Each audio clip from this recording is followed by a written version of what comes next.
देश के लोगों को समझना जरूरी है ना, यानी हमारी आबादी।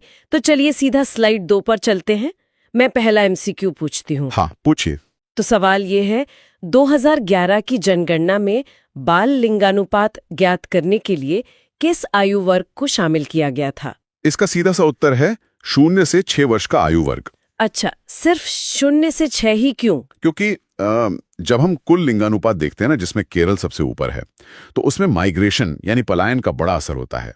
लोग काम के लिए दूसरे राज्यों में जाते हैं। हाँ, वो तो है। लेकिन छोटे बच्चे पलायन नहीं करते। इसलिए 0 से 6 साल का डेटा समाज की असली मानसिकता दिखाता है। राष्ट्रीय स्तर पर यह बाल लिंगानुपात 919 है।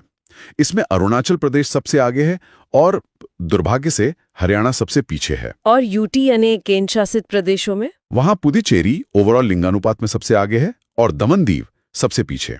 सही है। चलिए अगले एमसीक्यू पर बढ़ते हैं। जनसंख्या घनत्व आमतौर पर किस प्रकार मापा जाता है? प्रति वर्ग किलोमीटर रहने वाले व्यक्तियों की संख्या से। तो इसमें बिहार सबसे आगे है ना? बिल्कुल। बिहार में ये घनत्व 1106 है, मतलब 1 वर्ग किलोमीटर में इतने लोग। और वहीं अरुणाचल प्रदेश में ये सिर्फ 17 है। अरे वाह, 17!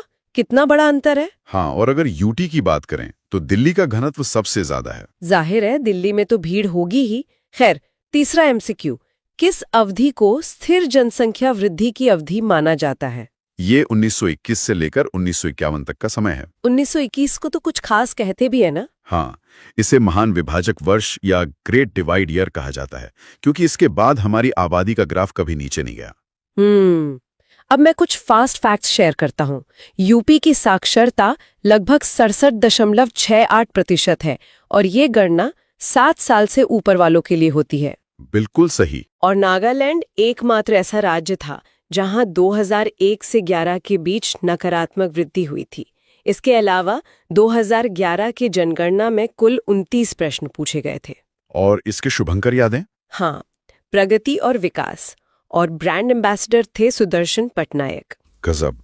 अब इस पूरे जनसंख्या वाले टॉपिक को समझने के लिए थॉमस रॉबर्ट माल्थस की किताब essay on the principle of population का जिक्र करना जरूरी है। उसमें क्या खास है?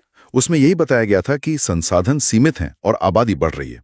इसके अलावा के.सी. जकारिया की पॉपुलेशन ऑफ इंडिया भी बहुत अहम संदर्भ है। तभी तो राष्ट्रीय जनसंख्या नीति लानी पड़ी थी साल 2000 में। बिल्कुल। और उसका लक्ष्य पहले 2045 तक जनसंख्या स्थिर करना था, जो कि अब खिसक कर 2070 हो गया है। आंतरिक प्रवास, जैसे महाराष्ट्र से गुजरात जाना, ये सब इसी का हिस्सा है। अब इंसानों की गिनती से थोड़ा आगे बढ़ते हैं, स्लाइड 3 और 4 की तरफ। इंसान और ये दुनिया आखिर बनी किस चीज से है? यानी सीधा विज्ञान पर। हाँ, जीव विज्ञान से शुरू करते हैं। हड्डियों की बात करें तो हमारे शरीर की सबसे छोटी हड्डी कान में होती है, स्टेपीस। और सबसे भारी? वो जांग की हड्डी है, फीमर। और पिंडली में जो हड्डी होती है उसे टिबिया कहते हैं। तो इस पर मेरा एमसीक्यू है, अस्थि मज्जा या बोन मैरो का मुख्य कार्य क्या है? इसका उत्तर है रक्त कोशिकाओं का निर्माण, यानी ब्लड सेल प्रोडक्शन। मतलब ये जो खून है वो हमारी ठोस हड्डियों के अंदर बनता है? बिल्कुल। हड्डियों के अंदर जो खोखला और स्पंजी हिस्सा होता है, वहीं ये फैक्ट्री चलती है। क्या बात है। और हाँ, हड्डियों के अध्ययन को ऑस्टियोलॉजी कहते हैं और दांतों के अध्ययन को ओडोंटोलॉजी। सही है। अब अगर इस शरीर से निकलकर ब्रह्मांड के कणों पर आए, यानी रसायन विज्ञान, तो रदरफोर्ड ने परमाणु के नाभिक की खोज की थी, जिसमें प्रोटॉन और न्यूट्रॉन होते हैं, है ना? हाँ। और जेम्स चैडविक ने न्यूट्रॉन की अलग से खोज की। इन कणों को मापने के लिए एक बहुत बड़ी संख्या का इस्तेमाल होता है, अवोगाड्रो संख्या, जो कि 6.022 गुणा 10 की घात 23 है। और मॉलिक्यूल यानी अणु क्या होता है? अणु किसी भी चीज का वो सबसे छोटा हिस्सा है जो स्वतंत्र रूप से अपना वजूद बनाए रख सकता है। अब भौतिकी पर आते हैं, सर आइजैक न्यूटन के नियम। तो पहला नियम, जिसे जड़त्व का नियम कहते हैं, मैं इसे एक एनालॉजी से समझाता हूँ। हाँ, बताइए। ये बिल्कुल रविवार की सुबह जैसा है। कोई भी अपने बिस्तर से नहीं उठना चाहता जब तक कि कोई बाहरी बल काम ना करे। मतलब अलार्म या मम्मी की डांट? एकदम सही।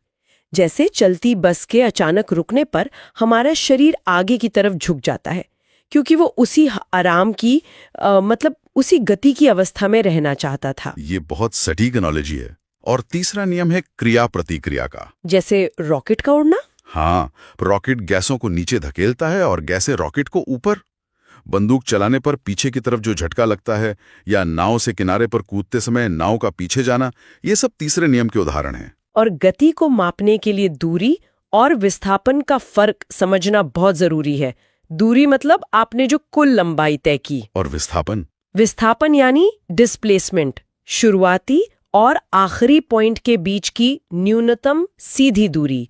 और इसी वेग में जब बदलाव होता है तो उसे त्वरण या एक्सेलरेशन कहते हैं, जो एक सदिश राशि है, यानी वेक्टर राशि, क्योंकि इसमें दिशा का होना अनिवार्य है। अब भौतिकी के इन्हीं नियमों के तहत जब पानी बहता है तो देश का भूगोल बनता है। स्लाइड 5 और 6 में यही तो है। बिल्कुल। उत्तराखंड के पंचप्रयाग का जिक्र बहुत सुंदर है इस ब्लूप्रिंट में। हाँ, विष्णुप्रयाग, नंदप्रयाग, कर्णप्रयाग और रुद्रप्रयाग, और आखिर में आता है देवप्रयाग, जहां अलकनंदा और भागीरथी मिलकर गंगा बन जाती हैं। और आपको पता है, गंगा 5 राज्यों से होकर गुजरती है और 2008 में इसे राष्ट्रीय नदी घोषित किया गया था। अच्छा, अब मैं नदियां बोलूंगा और आप बांध मैच कीजिएगा। चलिए रैपिड फायर करते हैं। कृष्णराज सागर बांध, कावेरी नदी, रिहंद बांध और कोयना बांध। ये दोनों अपनी ही नाम वाली नदियों पर हैं, रेहंद और कोयना नदी। गांधी सागर बांध, चंबल नदी, इंद्रावती बांध, ये भी इंद्रावती नदी पर ही है। तिलैया बांध बराकर नदी और मेट्टूर बांध, ये भी कावेरी नदी पर है।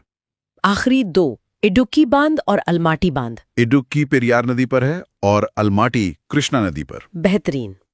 अब जलप्रपातों की बात करें तो जोग या गरसुप्पा है, और एक चित्रकूट है जिसे भारत का न्यागरा भी कहा जाता है। हाँ, और नर्मदा नदी पर धुआंधार जलप्रपात भी बहुत मशहूर है। नदियों के पानी का बंटवारा भी तो होता है। हाँ, 1960 की सिंधु जल संधि इसका बड़ा उदाहरण है।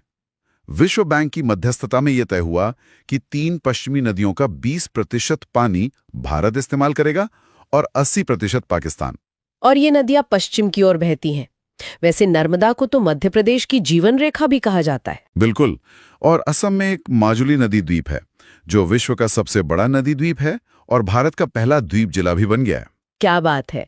आप स्लाइड 7, 8 और 9 की तरफ चलते हैं। भूमि और नदियों के बाद देश को चलाने के लिए नियम और धन चाहिए, यानी संविधान और अर्थव्यवस्था। हाँ, तो हमारे मूल संविधान में 8 अनुसूचियां थीं जो अब 12 हो गई हैं। और इसमें 1973 का केशवानंद भारतीवाद बहुत अहम है। इसी में सुप्रीम कोर्ट ने मूल संरचना यानी बेसिक स्ट्रक्चर का सिद्धांत दिया था। मतलब सरकार संविधान में बदलाव कर सकती है, लेकिन उसकी नींव नहीं हिला सकती। एकदम सही। और इसके बाद 1976 में 42वां संशोधन आया, जिसे मिनी कॉन्स्टिट्यूशन कहते हैं। हाँ, इसी के जरिए प्रस्तावना में 3 शब्द जोड़े गए थे: समाजवादी, पंथ निरपेक्ष और अखंडता। और नागरिकता की बात करें तो वो भाग 2 में अनुच्छेद 5 से 11 तक है। हमने ब्रिटेन से एकल नागरिकता ली है। और राज्यों का पुनर्गठन वो अनुच्छेद 2 और 3 के तहत होता है। जैसे अनुच्छेद 2 के तहत 1975 में सिक्किम जुड़ा और अनुच्छेद 3 के तहत सीमा परिवर्तन होता है, जैसे पंजाब पुनर्गठन अधिनियम 1966। अब बैंकों के फैक्ट्स देख लेते हैं। आरबीआई की स्थापना 1 अप्रैल 1935 को हुई थी और इसका राष्ट्रीयकरण 1949 में हुआ था।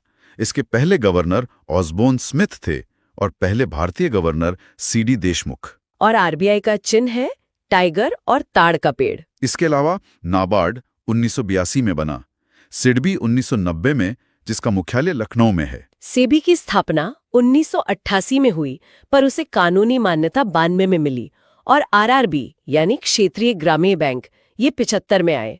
पहला था प्रथमा बैंक मुरादाबाद में। इकोनॉमी की बात हो तो एसएलआर, जीडीपी, जीएनपी और एनडीपी जैसी शब्दावली समझना भी जरूरी है। और रुपए का अवमूल्यन यानी डिवैल्यूएशन आजादी के बाद 3 बार हुआ है, 1949, 66 और 91 में। और 2010 में हमें रुपए का नया प्रतीक मिला था। हाँ, और जो 50 रुपए का नया नोट है ना, उसका डिजाइन बड़ा रोचक है। उसका रंग प्रदीप्ति नीला है, यानी फ्लोरेसेंट ब्लू। और उस पर हम्पी का स्मारक छपा है, जो 1986 में विश्व धरोहर बना था। बिल्कुल। अब आज की अर्थव्यवस्था से सीधे प्राचीन इतिहास में चलते हैं। स्लाइड 10 और 11। चलिए, भारत के प्राचीन व्यापार मार्ग और साम्राज्य। एक समय था जब 16 महाजनपद होते थे, जिसमें मलद सबसे शक्तिशाली था। अवंती की राजधानी उज्जैन थी और शूरसेन की मथुरा। फिर 326 ईसा पूर्व में सिकंदर का आक्रमण हुआ था। हाँ, और उसी दौर में चंद्रगुप्त मौर्य ने सेल्यूकस निकेटर को हराया था। उनके बाद बिंदुसार आए और फिर अशोक। अशोक का कलिंग युद्ध तो बहुत मशहूर है, जिसका वर्णन उनके 13वें शिलालेख में मिलता है। उस समय व्यापार के लिए उत्तरापथ और दक्षिणापथ जैसे प्रमुख मार्ग होते थे। धर्म की बात करें तो जैन धर्म में जिन शब्द का अर्थ होता है विजेता, और बौद्ध धर्म में पहली भिक्षुणी प्रजापति गौतमी थी। बुद्ध जयंती वैशाख के महीने में मनाई जाती है। इनकी 3 रत्न हैं और त्रिपिटक हैं सुत, विनय और अभिधम। चतुर्थ बौद्ध संगीति कुंडलवन कश्मीर में हुई थी, जहां वसुमित्र और अश्वघोष थे। और बौद्ध वास्तुकला में विहार रहने के लिए, चैत्य प्रार्थना के लिए और स्तूप अवशेषों के लिए होते हैं। भारत के प्रमुख बौद्ध मठों की लोकेशन भी बड़ी रोचक है। लद्दाख में थिकसे और हेमिस हैं, अरुणाचल में तवांग मठ है, सिक्किम में रूमटेक है और कर्नाटक में नमरोलिंग मठ है। अब इतिहास के पन्नों से निकलकर सीधे आधुनिक दुनिया की रफ्तार पर आते हैं। स्लाइड 12 और 13, समसमायिकी और विज्ञान प्रौद्योगिकी। तो मैं खेल जगत की खबरें रैपिड फायर अंदाज में पढ़ता हूँ। बिल्कुल, शुरू कीजिए। फीफा महिला विश्व कप 2027 ब्राजील में, F1 चीनी ग्रैंड प्रिक्स में ऑस्कर पियास्ट्री जीते और जापानी वाले में Kimi Antonelli. Dronacharya award 2025 Subhash Rana को। 100 मीटर दौड़ में आकानी सिम्बाइन चमके। WPL विजेता RCB रहीं स्मृति मंधाना की कप्तानी में। अरे वाह। शतरंज फिडे विश्व कप जावोखीर सिंदरोव ने जीता। 94वें ग्रैंड मास्टर मयंक चक्रवर्ती बने। Australian open 2026 Carlos Alcaraz. और कराटे 2026 थाईलैंड में होगा। और ICC T20 विश्व कप? वो तो भारत ने जीता। Player of the match Bumrah रहे और player of the series Sanju Samson. यहाँ हमने बिना किसी पक्षपात के सब रिपोर्ट कर दिया है। बहुत बढ़िया। अब इसरो और AI की बात करते हैं। इसरो 15 अगस्त 1969 को विक्रम साराभाई ने शुरू किया था। चंद्रयान 1 और मंगलयान तो हमारे गर्व हैं। मंगलयान की तस्वीर तो 2000 के नोट पर भी है। और AI यानी आर्टिफिशियल इंटेलिजेंस की नई लहर देखिए।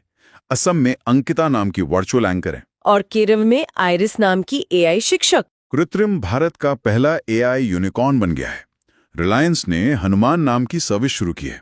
और तो और IIT रुड़की ने भूकंप अलर्ट ऐप भी बना लिया है। ये सब बहुत शानदार है, लेकिन स्लाइड 14 और 15 की ओर बढ़ें तो इतनी तकनीक तभी काम की है जब हमारा पर्यावरण सुरक्षित रहे। सही बात है। संसाधनों में हमारे पास नवीकरणीय ऊर्जा है। पेट्रोलियम को काला सोना कहा जाता है। कपास के लिए काली मिट्टी बेहतरीन होती है और डिगबोई में पुरानी रिफाइनरी है। और कोयले की भी श्रेणियां हैं। सबसे बेहतरीन कोयला एंथ्रासाइट होता है और सबसे खराब होता है पीट। पर्यावरण को बचाने के लिए कई अधिनियम आए, जैसे 1948 में IUCN बना, जो रेड डेटा बुक निकालता है। भारत में 1974 में जल अधिनियम, 80 में वन अधिनियम और 81 में वायु अधिनियम आया। और जन आंदोलन भी तो हुए। पेड़ों के लिए चिपको और अप्पिको आंदोलन और नदियों के लिए नर्मदा बचाओ आंदोलन। ये सब हमारे पर्यावरण को बचाने की कोशिशें थीं। और ज्ञान को सहेजने का काम करती हैं महत्वपूर्ण पुस्तकें।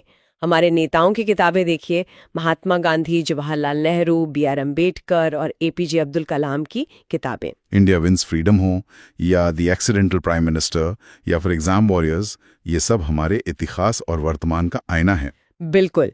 और अब मैं हमारे सुनने वालों के लिए स्लाइड का आज का विशेष प्रश्न रखता हूँ। Who moved my interest rate नामक पुस्तक किस RBI गवर्नर ने लिखी है? ये सोचने वाला सवाल है। और अंत में सोनवीर सर का वो संदेश साझा करना बहुत जरूरी है। क्या संदेश? यही कि दुनिया में नकारात्मकता बहुत है, लेकिन हमारा नजरिया और हमारा निरंतर अभ्यास ही सफलता की असली कुंजी है। एकदम सच बात है। तो अगर इस पूरे सेशन का एक त्वरित सारांश निकालें तो हमने जनगणना के आंकड़ों से लेकर AI की तकनीक और प्राचीन इतिहास से लेकर पर्यावरण तक का एक लंबा सफर तय किया है। और सब कुछ आपस में कैसे जुड़ा है ये भी समझा। हाँ, और जाने से पहले एक विचारणीय प्रश्न छोड़कर जाता हूँ। जरा सोचिए, जो नदियां प्राचीन काल में महाजनपदों का आधार थीं, वही नदियां आज हमारे विशाल बांधों और कूटनीतिक जल संधियों का केंद्र हैं। तो क्या भूगोल ही हमारे इतिहास और भविष्य की असल चाबी है? इस पर तो वाकई खुद से सोचने की जरूरत है। बिल्कुल। तो इसी के साथ आज के इस डीप डाइव को यहीं समाप्त करते हैं। जय हिंद, जय भारत।